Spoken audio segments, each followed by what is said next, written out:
بسم الله الرحمن الرحيم qodobada wararka warbaahinta isha wararka idin hayso waxa u dooran jadwalka guud doorashada Jubbaland oo la shaaciyay wiil Soomaali ah oo lagu dilay gudaha dalkaasi Mareykanka dowladda Cumaan oo sheegtay in warshad shamiito ay ka dhisi doonto Soomaaliya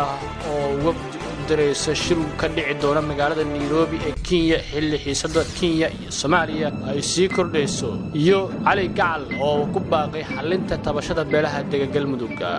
daawadayaal intaas waxay qaar ka tirsan qodobada wararka warbaahinta isha wararka idin haysa kuwada ugu door karoon si aad u heshid warar macluumaad iyo xogo xasaasi ah fadlan rukumag oo subscribe gambaleelkana guji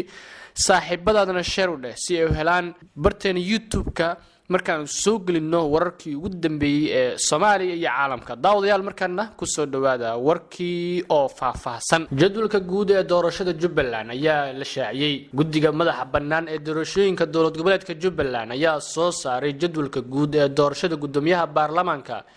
iyo midda madaxweynaha maamulka Jubbaland oo dhawaan la filayo inay ka dhacdo magaalada Kismaayo ee gobolka Jubbada Hoose isla markaana qabanqaabada musharaxiinta xilka madaxweynenimo iyo midda gudoomiyaha baarlamaanka laga dareemayo magaalada Kismaayo ee gobolka Jubbada Hoose sidoo kale guddiga ayaa sheegay in diiwaangelinta musharaxiinta gudoomiyaha baarlamaanka ay bilaaban doonto 14 bisha soo socotay August kuna eg tahay 15 bishaas guddiga madaxa bannaan ee doorashooyinka Jubbaland ayaa sidoo kale sheegay in doorashada gudoonka baarlamaanka Jubbaland ay dhici doonto 18 August ugu dambeyntii guddiga doorashada ee Jubbaland ayaa shaaciyay in doorashada madaxweynaha dowlad goboleedka Jubbaland ay dhici doonto inta u dhaxaysa 24 ilaa 30 bisha August dowladda Cumaan ayaa sheegtay in warshad shamiito ay ka dhisi doonto Soomaaliya koox ganacsato u dhalatay dalka Cumaan ayaa sheegay in ay qorsheynayaan inay maalgashi ku sameystaan gudaha Soomaaliya sida lagu daabacay mid kamid ah jaraa'idka ka soo baxay caasimadda dalkaas ee Masqat saamileyda shirkadda shamiitada ee Raisul Smith ee dalkaas waxay sheegeen in bishan July 2 heshiis la galeen shirkad lagu magacaabo MSGA Group of Companies si ay warshad soo saarto shamiitada ugu hirgeliyaan magaalada Berbera ee dalka Soomaaliya gaar ahaan gobolada waqooyi ee Soomaaliya oo hadda lagu magacaabo Somaliland saamileyda waxay tilmaameen inay warshadaasi awood u yeelan doonto inay sanadkiiba soo saarto 1 milyan oo tan oo shamiito ah saamileyda shirkadda shamiitada ay Raysud waxay kaloo sheegeen inay dhismaha mashruucaasi ku qarash gareyn doonaan lacag dhan ku dhawaad 40 milyan oo dollar shirkadda shamiitada ee Raysud ayaa sheegtay inay saamiga maalgelintooda noqonayso 55% halka shirkadda MSGA Group of Companies ay noqonayso 45%. Mashruucaas ayaa waxa uu ka hirgelayaa magaalada Berbera ee Somaliland shirkadda shamiitada ee Raysud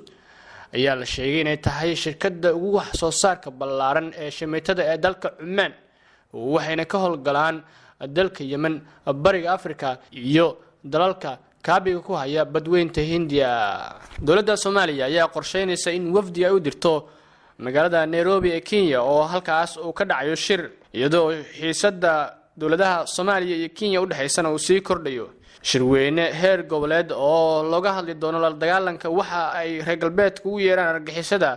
ayaa la filayaa in bisha July ee 10keeda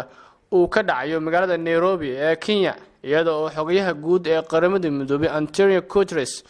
khudbad ka jeedin doono furitaanka shirkaas oo ka dhici doona xafiiska qaramada midoobay ee Kenya hogaamiyaal Afrikaan ayaa la filayaa inay kulankaas ka qayb galaan kuwaas oo isla wadaagi doona ajendaha looga hadli doono shirkaas dowladda federaalka ee Soomaaliya ayaa la sheegay in lagu casuumay shirkaas asayeeshe ma kala cadda inay ka qayb gali doonaan iyo in kale maadaama ay xiisadii ka dhaxayso labada dowladood warar aan wali la xaqiijin waxay muujinayaan inay dowladda ka qayb gali doonto shirkaas oo ay qaramada midoobay leedahay qabanqaabadiisa